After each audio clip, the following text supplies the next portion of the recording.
হে কবুতর পিপল, আশা করি আপনারা সকলে ভালো আছেন। তো আজকে যে ভিডিওটা তৈরি করছি, ভিডিওটা হচ্ছে যে আপডেট ভিডিও। অর্থাৎ আপনারা ভালোভাবে জানেন যে আমি একটা ভিডিও আপলোড করছিলাম যে আমার একটা কবুতরের বাচ্চার, অর্থাৎ এই যে সাদা বাচ্চাটা আছে, সাদা কালারের মোটামুটি, তো এই বাচ্চার কি যখন ছোট ছিল, ওর বয়স 7 দিন 8 দিনের মতো ছিল, তো ওর গায়ে কি টোটালি কোনো পশম গজায়নি। তো আমি একটা ভিডিও আপনাদেরকে দেখাচ্ছি। তো এই হচ্ছে আগের ভিডিও। তো আগের ভিডিওটা আপনারা ভালোভাবে লক্ষ্য করলে দেখতে পারতেছেন যে এখানে দুইটা বাচ্চা আছে এবং ওই বাচ্চাটার কি টোটালি ছোট থাকার সময় কি একেবারে পশম গজায়নি। তো আমি অনেক ধন্যবাদ জানাচ্ছি যারা কমেন্ট করেছিলেন আমি ওই ভিডিওটা ছাড়ার সাথে সাথে, যে অনেকেরই নাকি এই প্রবলেমটা হয়। তো বেশিরভাগ প্রবলেম হয় যে ফাটা জোড়ার ক্ষেত্রে, এবং অনেকের নর্মালিও এরকম হয় যে টোটালি বাচ্চার পশম গজায় না, বাট 10-12 দিন পর অটোমেটিক্যালি কি বাচ্চার পশম গজিয়ে যায়। এবং আমার থেকে আরেকটা ভাই জানতে চেয়েছিলেন, আপডেট জানতে চেয়েছিলেন যে অ্যাকচুয়ালি আমার এই বাচ্চাটার সাথে কি হয়েছিল। তো আমি যখন আপনারা কমেন্ট করেছিলেন যে আপনাদের বাচ্চার অ্যাকচুয়ালি এরকম হয়ে থাকে যে বাচ্চার টোটালি পশম গজায় না, বাট বড় হওয়ার সাথে সাথে কি 10 দিন ওভার হওয়ার সাথে সাথেই বাচ্চার পশম গজিয়ে যায়। তো সেই ক্ষেত্রে আমি 50-50 ধারণা রেখেছিলাম যে হ্যাঁ, হয়তো বা বাচ্চাটা যেহেতু মানে ঠিকঠাক মতো এর বাবা মায়ের কাছ থেকে জোড়াজোড়ি করে খাবার খেতে পারে, তো মোটামুটি কি খাবার খেতে পারতো এবং শরীরে খুব ভালো পরিমাণেই শক্তি ছিল। তো সেই ক্ষেত্রে আমি চিন্তাটা ছেড়ে দিয়েছিলাম যে হয়তো বা যেহেতু খাবার খেতে পারছে সেহেতু বেঁচে থাকবে এবং কোনো না কোনো সময় পশম অবশ্যই গজাবে। তো যাই হোক, আবারও সেই কথাটা বলছি, সেটা হচ্ছে যে অনেকে বলেছেন যে অনেক সময় ফাটা জোড়ার ক্ষেত্রে এরকম হয় যে বাচ্চার পশম গজায় না, বাট পরবর্তীতে কি বড় হলে ঠিক হয়ে যায়। আবার অনেক ক্ষেত্রে নর্মালভাবে স্বাভাবিকভাবেই কি বাচ্চার এরকম হয়ে থাকে, বাট বড় হলে কি ওটা পুরোপুরি ঠিক হয়ে যায়। তো আপনাদের আমি আবারও ভিডিওটা দেখাচ্ছি। তো এই হচ্ছে আগের ভিডিও, এবং এই যে সাদা কালারের মোটামুটি যে বাচ্চাটা আছে এটা, তো এই বাচ্চাটার সাথে কি এরকমটা হয়েছিল এবং ছোটকালে কি টোটালি পশম গজেনি, বাট বড় হওয়ার সাথে সাথে কি এগুলোর পশম গজানো শুরু হয়ে গেছে। তো আমি যেহেতু মাসিক কোর্স করাই এবং জিঙ্ক ব্যাট ইউজটা করি কবুতরের পশম পালক যেন খুব সুন্দরভাবে নির্ভুলভাবে হয়, তো সেই কারণে আমি খুব কম পরিমাণে চিন্তিত ছিলাম। এবং আপনারা যারা কমেন্ট করেছিলেন, তো সেই ক্ষেত্রে আমি কি টোটালি 50% চিন্তিত মুক্ত হয়ে গিয়েছিলাম। তো হ্যাঁ, এই হচ্ছে কবুতর। তো আপনারা যদি একটু ভালোভাবে দেখেন যে এই কবুতরটার কি টোটালি কত সুন্দর একটা কবুতর হয়েছে, এবং কি এর চারিপাশে এখন পুরোপুরি পশম পালকে পরিপূর্ণ।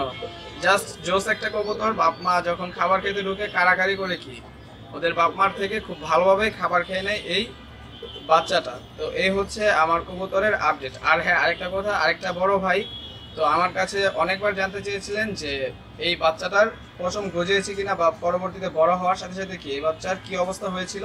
তো এই হচ্ছে ভাই এই বাচ্চার অবস্থা। তো আপনাদের যদি কারোর এই সমস্যাটা হয়ে থাকে, অবশ্যই বাচ্চাটা নিয়ে কি দুশ্চিন্তা করবেন না, জাস্ট দুশ্চিন্তা করবেন যে এই ব্যাপারটা নিয়ে যে বাচ্চা ঠিকঠাক মতো বাবা মার থেকে খাবার কেড়ে খাচ্ছে কিনা। তো অ্যাকচুয়ালি যখন ছোট ছিল আমি অ্যাকচুয়ালি সত্যি বলতে কি খুব বেশি পরিমাণে চিন্তিত ছিলাম যে এই বাচ্চাটাকে অ্যাকচুয়ালি বাঁচবে কিনা, কেননা এত পরিমাণ ছোট হয়েছিল এবং টোটালি পশম পালক ছাড়া, তো একটু অন্যরকম দেখা যাচ্ছিল সকল বাচ্চাদের তুলনায়। তো এই হচ্ছে আমার কবুতরের বাচ্চা, এখন পুরোপুরি সুস্থ এবং টোটালি সুস্থ একটা কবুতর। বাপ মার থেকে খুব কারাকারি করে খাবার খেয়ে নেয় টোটালি। তো এই হচ্ছে আজকের ভিডিও। তো আরেকটা ভিডিও আপনাদের জন্য ছাড়বো, তো হালকা পাতলা এটা দেখে রাখি।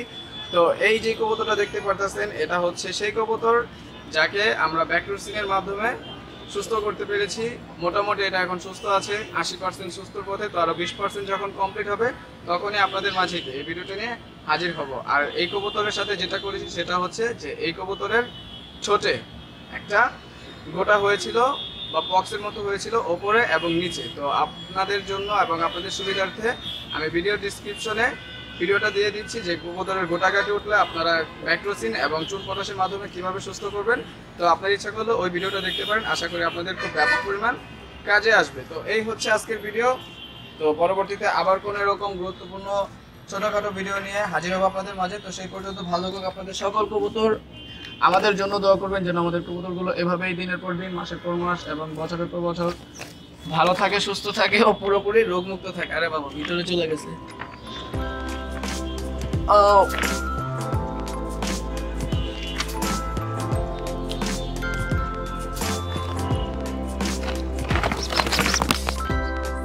ভাই কি চালাক কবুতর। বেরো বেরো বেরো। ওয়াও,